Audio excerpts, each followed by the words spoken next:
Dear students, आप सभी लोगों का हार्दिक स्वागत करती हूं। मैं अंशुल यादव, साइंस जंक्शन के प्लेटफॉर्म पे आप सभी का तहे दिल से स्वागत है। तो माय डियर स्टूडेंट्स, आज हम स्टार्ट करने वाले हैं क्लास 10th का life processes chapter number 5 life processes, जिसके बारे में हम डिटेल में पढ़ने वाले हैं। आज के इस लेक्चर में कुछ टॉपिक्स हैं जो हम कवर करेंगे। तो लाइफ प्रोसेसेस की स्टार्टिंग हम करते हैं। देखिए, टॉपिक्स जो आज हम पढ़ने वाले हैं, कवर करने वाले हैं अपने इस आज के एपिसोड में, that is what are life processes, की लाइफ प्रोसेसेस क्या होती हैं, न्यूट्रिशन क्या होता है, कि जो टाइप्स ऑफ लाइफ प्रोसेसेस हैं उसमें जो सबसे पहला जो लाइफ प्रोसेस है न्यूट्रिशन, वो आज हम पढ़ेंगे। इस एपिसोड में हम कवर करेंगे। टाइप्स ऑफ न्यूट्रिशन हम पढ़ेंगे कि न्यूट्रिशन कितने टाइप्स का होता है, ये आज हम कवर करेंगे। उसमें फोटोसिंथेसिस हम कवर करेंगे, साथ में पीवाईक्यूज हम डिस्कस करने वाले हैं। जो आज तक के प्रीवियस ईयर क्वेश्चंस आ चुके हैं उनके बारे में डिस्कस करेंगे कि सीबीएसई बोर्ड किस टाइप के क्वेश्चंस देती है, जिससे आपको आइडिया लगेगा, उसी हिसाब से आपको प्रिपरेशन करने में हेल्प मिलेगी। साथ में हम आपको देंगे पोटेंशियल क्वेश्चंस। पोटेंशियल क्वेश्चंस में हम आपको ये बताएंगे कि किस टाइप के क्वेश्चंस 2027 में आपको देखने को मिल सकते हैं। तो स्टार्ट करते हैं। आइए बात करते हैं लाइफ प्रोसेसेस के बारे में। तो बच्चों, आप खुद जरा सा सोचो, लाइफ प्रोसेसेस, ठीक है, लाइफ प्रोसेसेस नाम सुनकर आपके दिमाग में क्या आता है? What are life processes? तो बायोलॉजी में कुछ नहीं करना, मैं बस एक सीधा सा फंडा देती हूँ। ब्रेक डाउन करो वर्ड्स का और उनका मतलब निकालो। लाइफ यानी कि लाइफ की, जिंदगी की प्रोसेसेस, ठीक है, ऐसी प्रोसेसेस जो कि लाइफ को मेंटेन करने के लिए और सस्टेन करने के लिए नेसेसरी है, रिक्वायर्ड है। डेफिनेशन क्या है? The basic and essential functions processes performed by living organism to maintain and sustain their life, these are called life processes. अब लाइफ प्रोसेसेस क्या होती है मैम? तो लाइफ प्रोसेसेस के बारे में बात करते हैं। हमारे पास और एक लिविंग ऑर्गेनिज्म के अंदर 4 तरह की लाइफ प्रोसेसेस चलती हैं। कौन कौन सी? Nutrition, respiration, transportation and excretion. इन सभी के बारे में हम डिटेल में बात करने वाले हैं, जिसमें आज सबसे पहले जो हम बात करेंगे दैट आर की जनरल इंट्रोडक्शन की what are life processes according to our NCERT. बिल्कुल पूरा एनसीईआरटी कवर करेंगे। सीबीएसई की बुक जो है एनसीईआरटी की, उसी के अंदर से पढ़ेंगे, क्योंकि जो सीबीएसई बोर्ड का जो क्वेश्चन बनता है, फाइनल एग्जाम का जो क्वेश्चन बनता है बोर्ड का, वो एनसीईआरटी के अंदर से ही बनता है। तो ईच एंड एवरी लाइन हम देखेंगे, गो थ्रू करेंगे कि कहीं से भी कोई क्वेश्चन आ जाए तो हम उसको सॉल्व कर सकें। So what are life processes? The maintenance function of living organism must go on even when they are not doing anything particular. Even when we are just sitting in class, even if we are just asleep, this maintenance job has to go on. The processes which together perform this maintenance job are life processes. देखिए, life जो जी रहे हैं, एक organism जो living organism जी रहा है, वो चाहे सो रहा हो, चाहे बैठा हो, चाहे कुछ भी कर रहा हो, उसके अंदर, उसके शरीर के अंदर वो लाइफ प्रोसेसेस उसकी बॉडी में थ्रू आउट लाइफ चलती रहती हैं। और वो लाइफ प्रोसेसेस जरूरी है, जैसा कि हम पढ़ चुके हैं, to maintain and sustain their life, ठीक है। तो since these maintenance processes are needed to prevent damage and breakdown, वो मेंटेनेंस क्यों जरूरी होती है लाइफ प्रोसेसेस? ताकि वो जो लिविंग ऑर्गेनिज्म है उसके जो सेल्स डैमेज हुए जा रहे हैं उनको रिपेयर करने के लिए, ठीक है, prevent damage and breakdown. Energy is needed for them, उनके लिए क्या चाहिए होती है? हम जितने भी यहाँ पे काम कर रहे हैं उन सबको, मतलब हम चाहे सो भी रहे हो, even we are sitting and we are asleep, हम वी नीड एनर्जी। तो वो एनर्जी की जो रिक्वायरमेंट होती है, बस सारा खेल उसी का ही है, उसी एनर्जी के पीछे ये सारे लाइफ प्रोसेसेस कंप्लीट होते हैं। This energy comes from outside the body of the individual organism. So there must be a process to transfer a source of energy from outside the body of the organism which we call food, to the inside a process we commonly call nutrition. तो आज का जो life process जिसके बारे में हम बात करने जा रहे हैं, न्यूट्रिशन, बस वही है। ये क्या कह रहा है कि जितनी भी एसेंशियल फंक्शंस हमारी बॉडी कर रही है, जितनी भी लाइफ प्रोसेसेस हमारी बॉडी कर रही है, वो सभी काम करने के लिए हमको क्या चाहिए होता है? एनर्जी चाहिए होती है। We required energy to complete to fulfil these activities। लेकिन ये एनर्जी आती कहां से है? इस एनर्जी को कंप्लीट किया जाता है न्यूट्रिशन से, ठीक है, विच वी कॉल फूड। और ये न्यूट्रिशन कहां से लिया जाता है? किसकी फॉर्म में लिया जाता है? फूड की फॉर्म में लिया जाता है। If the body size of the organism is to grow, additional raw material will also be needed from outside। अगर कोई बॉडी साइज जो ऑर्गेनिज्म का है उसको और ग्रो करना है तो एडिशनल जो एनर्जी है, एडिशनल रॉ मटेरियल जो है, उसकी भी जरूरत पड़ती है। कहां से? आउटसाइड से। Since life on earth depends on carbon based molecule, most of these food resources are also carbon based. जैसा कि हमको पता है कि life on earth depends on carbon based, because carbon जो है वही बेसिक जो नेसेसिटी है, तो depends on carbon based molecule. Most of these food resources are also carbon based. Depending on the complexity of these carbon sources, different organism can then use different kinds of nutritional processes। और बस उन्हीं processes के बारे में आज हम पढ़ने जा रहे हैं। तो न्यूट्रिशन क्या है? The process of intake of food from outside to fulfil the energy requirement of the body is called nutrition. कि हमारी बॉडी के अंदर जो एनर्जी की रिक्वायरमेंट है उसको फुलफिल करने के लिए एनर्जी कहां से आएगी? जब कार्बन बेस्ड मॉलिक्यूल्स हम कंज्यूम करेंगे, तो that process is known as nutrition. Nutrition serves two purposes. जो दो पर्पस है न्यूट्रिशन जो सॉल्व करता है, वो क्या क्या है? It provides energy for performing life processes. सीधी सी बात है कि वो प्रोवाइड कर रहा है एनर्जी जितनी भी लाइफ प्रोसेसेस हैं उनको फुलफिल करने के लिए। And provides material required for the growth of the body. कि जितने भी मटेरियल्स जो रिक्वायर्ड है for the growth of a body, उन सभी को फुलफिल करने में हेल्प करता है। इन दो पर्पसेस को सर्व करने में हेल्प करता है न्यूट्रिशन। तो न्यूट्रिशन कितने तरह का होता है, इस पे आ जाते हैं। Nutrition is of two types. हालांकि आप लोग पहले भी पढ़ चुके होंगे, फिर भी आज हम दोबारा इसको डिटेल में पढ़ते हैं। न्यूट्रिशन दो तरह का होता है। First is autotrophic nutrition and second is heterotrophic nutrition. अब इनको डिटेल में पढ़ते हैं कि what are autotrophic nutrition and what are heterotrophic nutrition. देख सकते हैं एक सुंदर सा प्लांट यहाँ पे, छोटू सा प्लांट यहाँ पे है। कर क्या रहा है ये? इसी के बारे में पढ़ना है। ऑटोट्रॉफिक न्यूट्रिशन के अंदर क्या है? Mode of nutrition by which organism makes its own food from simple inorganic materials. Autotrophic nutrition क्या होता है? जिसके अंदर ऑर्गेनिज्म अपना खुद का फूड खुद बनाता है, खुद सिंथेसिस करता है, ठीक है। उसको अपने फूड के लिए, न्यूट्रिशन के लिए किसी और के ऊपर डिपेंड होने की जरूरत नहीं है। ऐसे ऑर्गेनिज्म जो अपना खाना खुद बनाते हैं, स्वयं बनाते हैं, ऐसे उन्हीं ऑर्गेनिज्म को हम क्या बोलते हैं? उस टाइप के न्यूट्रिशन को हम क्या बोलते हैं? Autotrophic nutrition. और उस टाइप के ऑर्गेनिज्म को हम क्या बोलते हैं? Autotrophs. For example green plants, autotrophic bacteria important है। ऑटोट्रॉफिक बैक्टीरिया जो कि हम पढ़ेंगे, blue green algae and cyanobacteria. ये कैसे हैं? Autotrophic bacteria. ना सिर्फ प्लांट्स बल्कि कुछ बैक्टीरियाज भी होते हैं जो कि ऑटोट्रॉफिक होते हैं, अपना खाना खुद बनाते हैं। किससे? इनऑर्गेनिक सोर्सेज से अपना ऑर्गेनिक कंपाउंड बनाते हैं, लाइट अब्सॉर्ब करके प्रोसेस करते हैं। कैसे करते हैं? सब कुछ डिटेल में पढ़ेंगे। नेक्स्ट टाइप का जो न्यूट्रिशन है that is heterotrophic nutrition. Heterotrophic nutrition when organism, just उल्टा है, ठीक है। ऑटोट्रॉफिक क्या था? ऑटो मींस सेल्फ, ट्रॉफिक मतलब बनाना, ठीक है। सेल्फ जो अपना खाना खुद बना रहा है दैट इज ऑटोट्रॉफिक न्यूट्रिशन। और जब हेटेरोट्रॉफिक न्यूट्रिशन, जब अपना जो न्यूट्रिशन है वो लेने के लिए ऑर्गेनिज्म किसी और के ऊपर डिपेंडेंट है, वो अपना खाना खुद नहीं बना पा रहा है, that type of nutrition is known as heterotrophic nutrition. When organism cannot make its own food from simple inorganic materials, they break down complex substances into simpler ones with the help of enzymes. थोड़ा सा complicated है, जब पढ़ेंगे तो आपको बहुत एक एक स्टेप में समझ में आएगा कि इस लाइन में कहना क्या चाह रहा है। हेटेरोट्रॉफिक न्यूट्रिशन के अंदर क्या हो रहा है कि जो कॉम्प्लेक्सिटी है, the organism can not make its own food from simple inorganic material. Simple inorganic material से हम अपना खाना खुद नहीं बना सकते हैं, हम ऑर्गेनिक मटेरियल कंज्यूम करते हैं, जो बना कौन रहा है, ऑटोट्रॉफ्स बना रही हैं।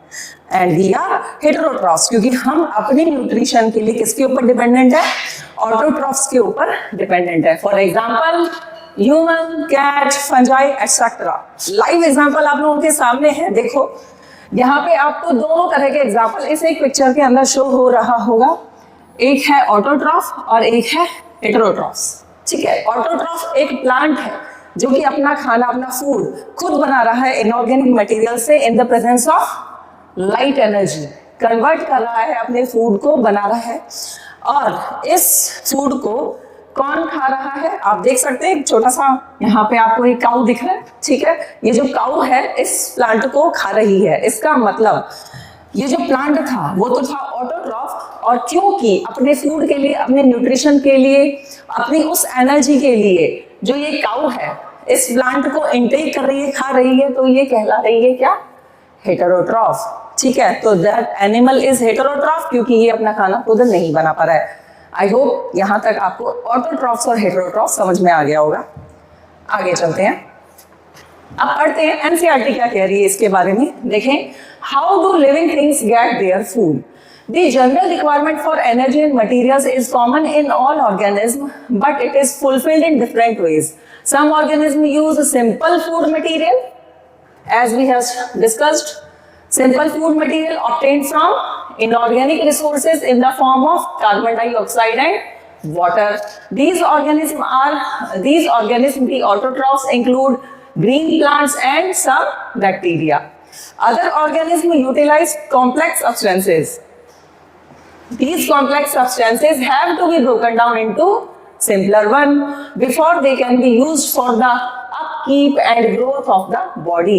कहना क्या चाह रहा है कि यहाँ पे दोनों तरह की जो बात है ये कह दी है कि जो ऑटोट्रॉफ है ये क्या कर रहे हैं, ये सिंपल फूड मटेरियल जो है उस बना रहे हैं किससे, इनऑर्गेनिक रिसोर्सेज से। वो कौन है, ऑटोट्रॉफ्स हैं।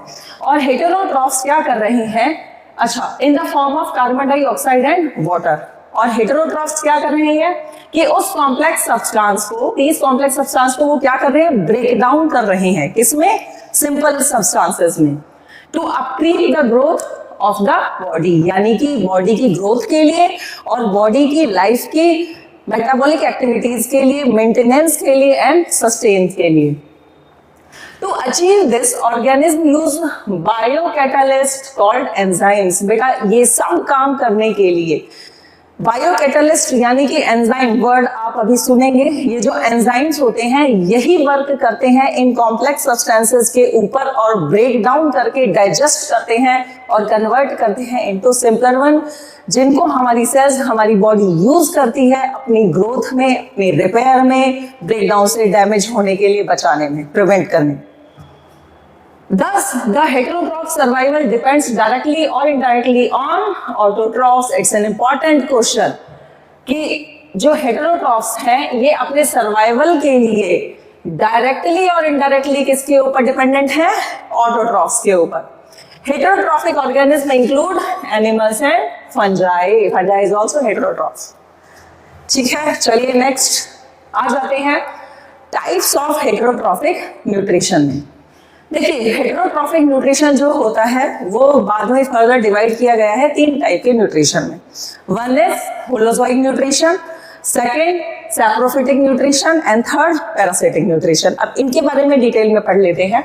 होलोजोइक न्यूट्रिशन क्या होता है, देखो इसके अंदर क्या होता है, organism consume and internally digest organic food. देखो प्लांट जो बना रहा है वो इनऑर्गेनिक सब्सटेंसेस को यूज करके ऑर्गेनिक सब्सटेंस बना रहा है।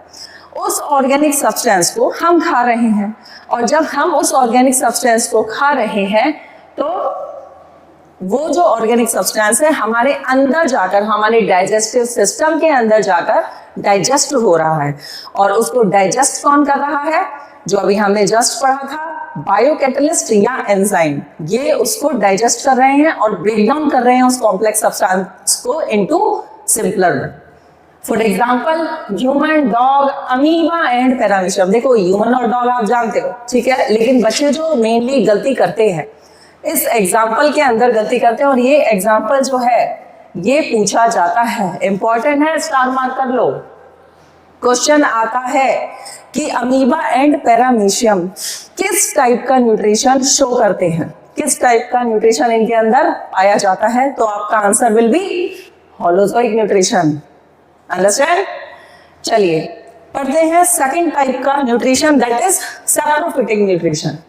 Organism feed on dead and decaying organic matter. यहाँ पे क्या हो रहा है, ऐसे ऑर्गेनिज्म जो कि डेड एंड डिकेइंग मैटर यानी कि सड़ी गली और मरी हुई चीजों से अपना न्यूट्रिशन ले रहे हैं, ठीक है, ऐसे ऑर्गेनिज्म जो फीड कर रहे हैं किस पे, dead and decaying organic matter पे। For example fungi.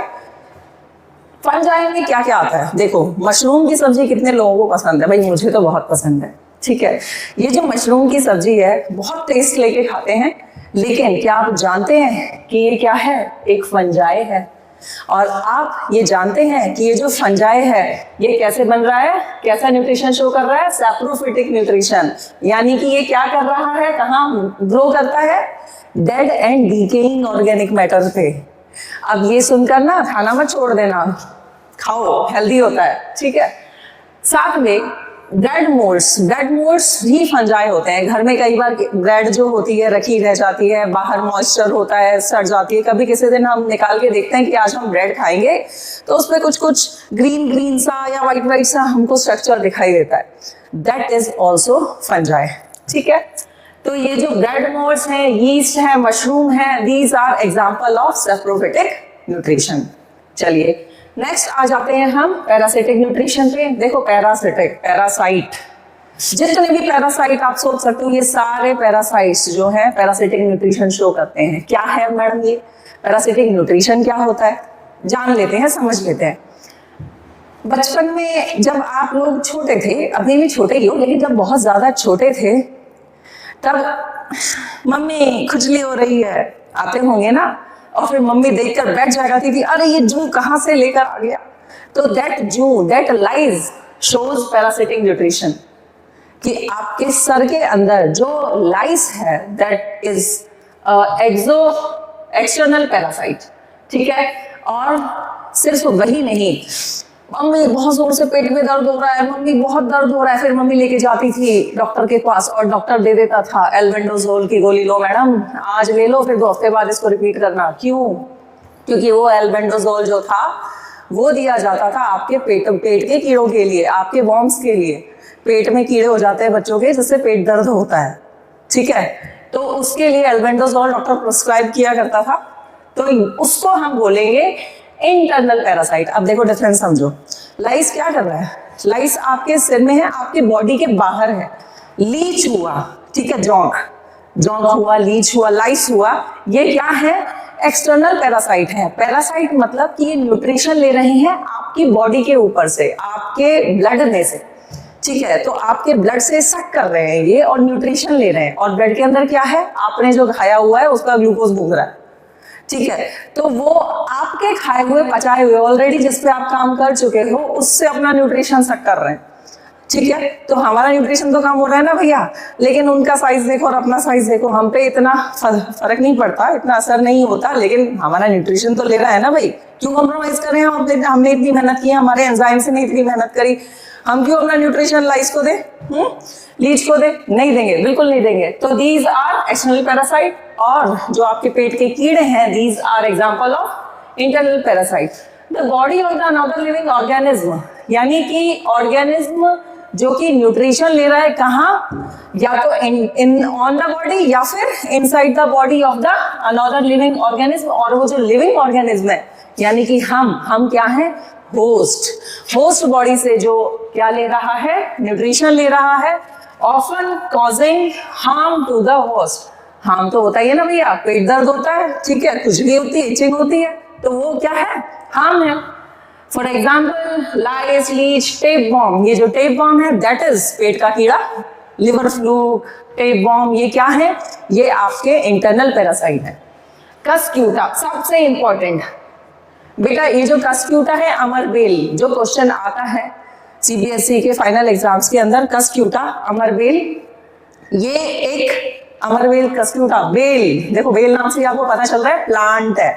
अभी तक जो हमने पैरासिटिक न्यूट्रिशन के जो एग्जाम्पल पढ़े वो सारे एनिमल्स थे, लेकिन यहाँ पे आप क्या देख रहे हैं, ये क्या है? अमरबेल। ठीक है, तो Cuscuta is the parasitic plant, it does not contain chlorophyll. देखो क्लोरोफिल क्या है, क्लोरोफिल का काम क्या है, ये तो अभी हम आगे डिस्कस करने वाले हैं फोटोसिंथेसिस के अंदर डिटेल में। लेकिन ये जो क्लोरोफिल है ना बेटा, यही क्लोरोफिल पिगमेंट जो है रिस्पॉन्सिबल है फॉर द फोटोसिंथेसिस प्रोसेस। तो जो ये कस्क्यूटा है अमरबेल, इसके पास किसी तरह का कोई क्लोरोफिल नहीं होता। अब ये इसके पास क्लोरोफिल तो नहीं है, तो फिर ये सर्वाइव कैसे करेगा? भाई प्लांट है, ये प्लांट तो ऑटोट्रॉफ्स होते हैं, है ना। लेकिन दिस इज द एक्सेप्शन, ये हेटेरोट्रॉफ है और उसमें भी एक ऐसा शो कर रहा है, पैरासिटिक न्यूट्रिशन शो कर रहा है। ठीक है, तो ये कस्क्यूटा अमरबेल क्वेश्चन आता है, पूछा जाता है, और अमीबा पैरामीशियम क्वेश्चन आता है, पूछा जाता है। बिल्कुल इसको याद रखिएगा, इन एग्जाम्पल्स को याद रखना बहुत जरूरी है। इन्हीं एग्जाम्पल्स में से हर साल, हर दूसरे साल क्वेश्चंस आते ही आते हैं। ठीक है, चलिए चलते हैं आगे। तो बच्चों अब जो नेक्स्ट है that is our PYQ, previous year question, जो जैसा कि मैंने आपको बताया था हर टॉपिक से रिलेटेड प्रीवियस ईयर क्वेश्चंस हम करेंगे।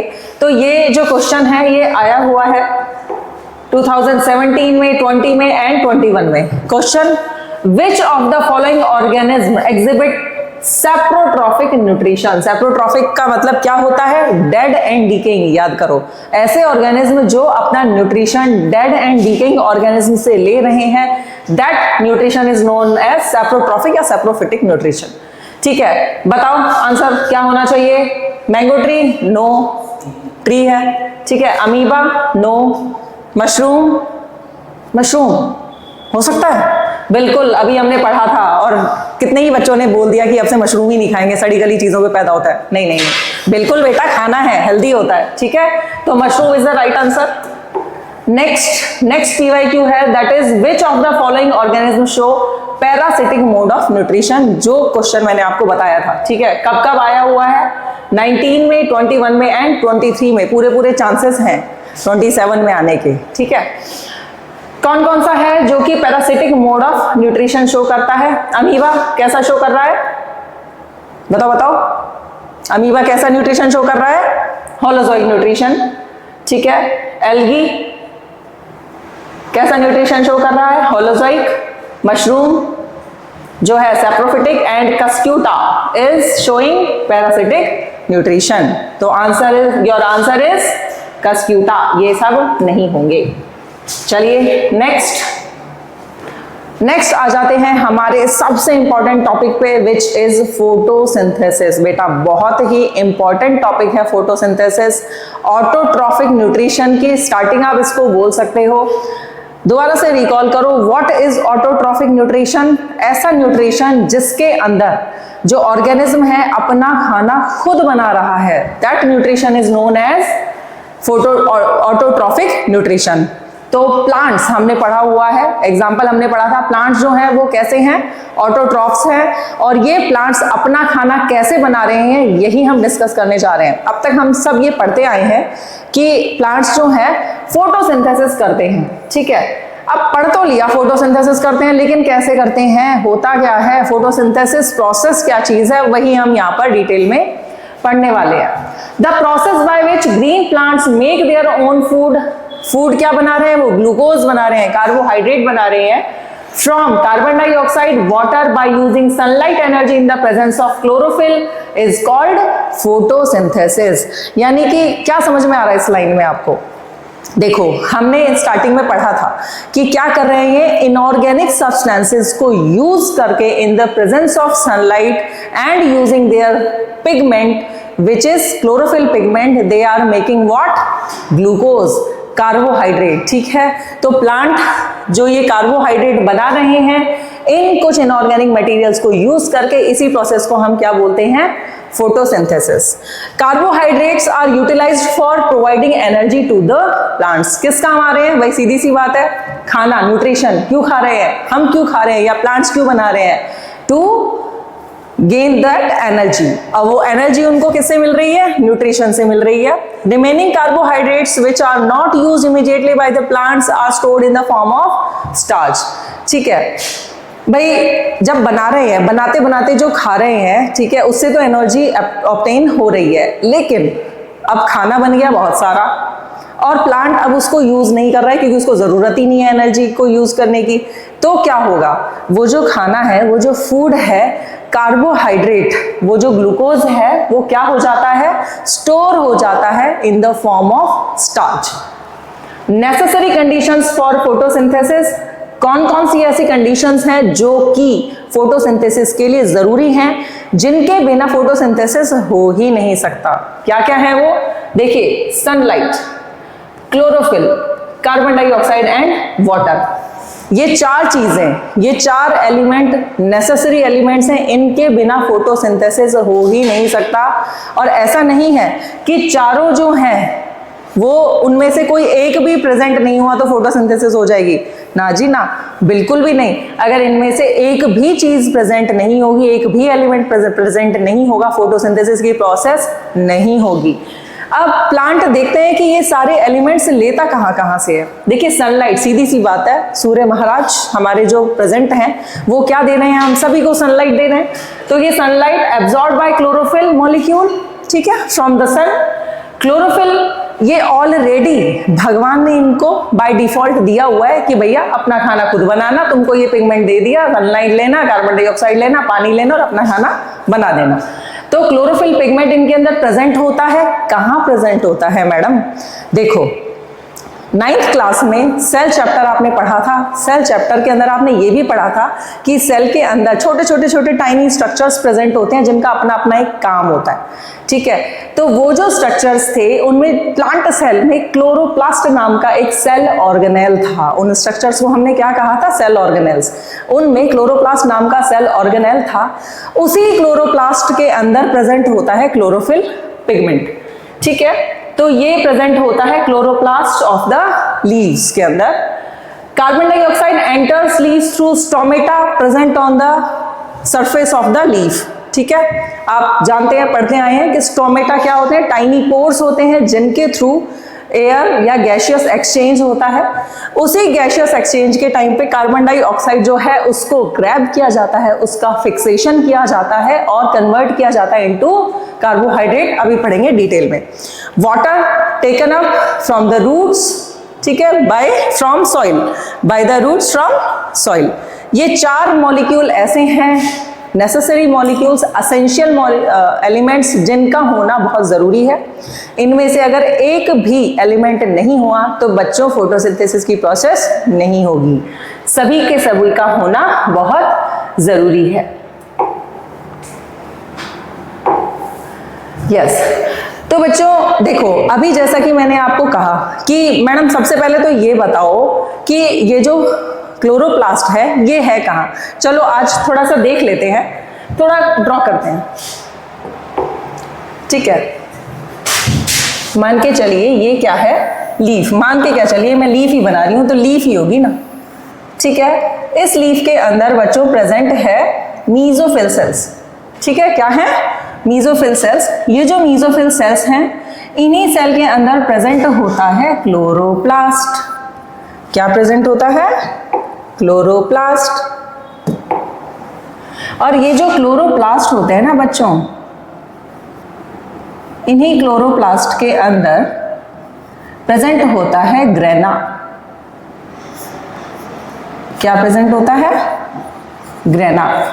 और ये जो ग्रेना होता है, ये ग्रेना क्या होता है, ये होता है स्टैक्स ऑफ थाइलाकॉइड्स। या इसके अंदर आप ये जो सिक्के जैसे स्ट्रक्चर्स देख रहे हो, दीज आर थाइलाकॉइड्स।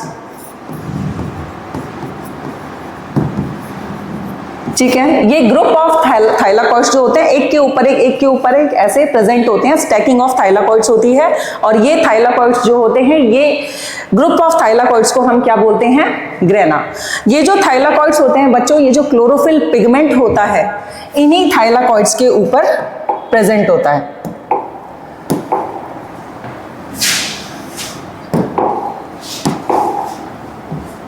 इन्हीं थाइलाकॉइड्स के ऊपर ये क्लोरोफिल पिगमेंट जो है यहाँ इनके बीच में प्रेजेंट होता है, और यहाँ पे ही ये क्या करता है, फोटोसिंथेसिस की प्रोसेस को कंप्लीट करता है। तो बच्चों समझ में आ गया ना कि कहाँ कहाँ कैसे कैसे कौन कौन सा स्ट्रक्चर प्रेजेंट है।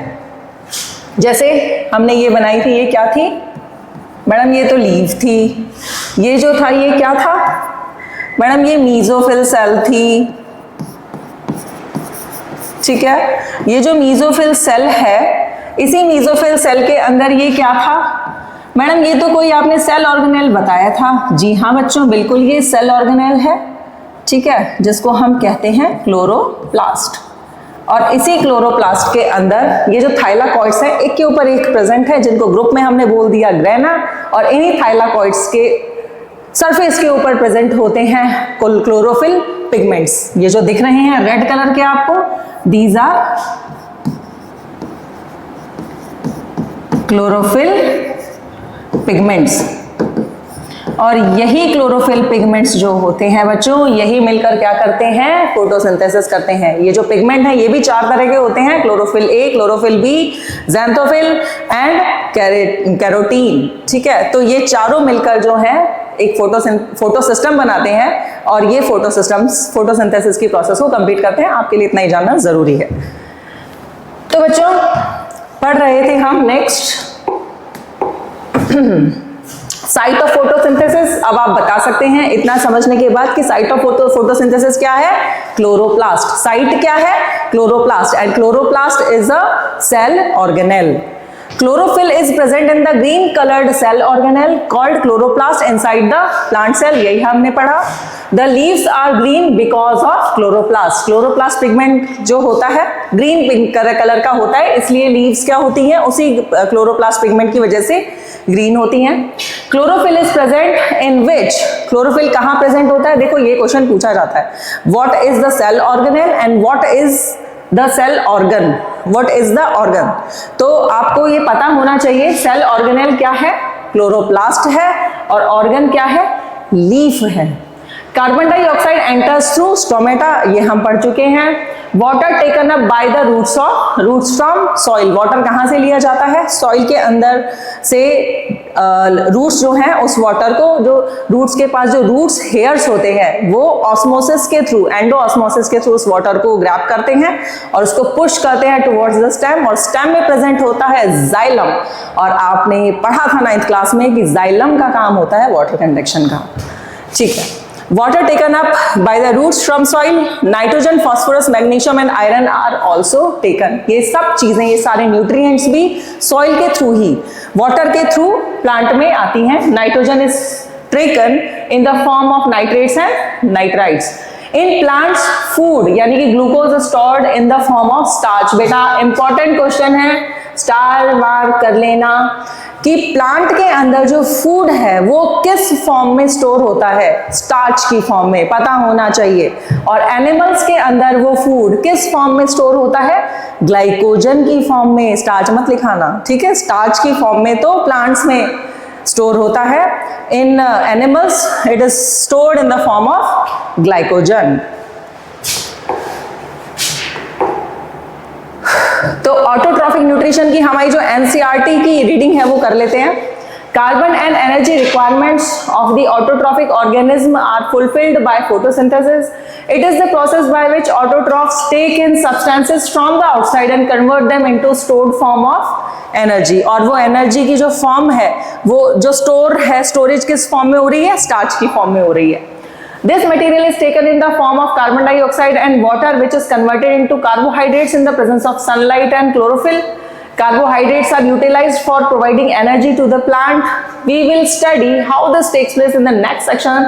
The carbohydrates which are not used immediately, जैसा कि हमने पढ़ा था कि वो carbohydrates जो एनर्जी में hand to hand immediately convert नहीं हो रहे हैं, वो स्टार्च की फॉर्म में स्टोर हो रहे हैं, which serve as the internal energy reserve.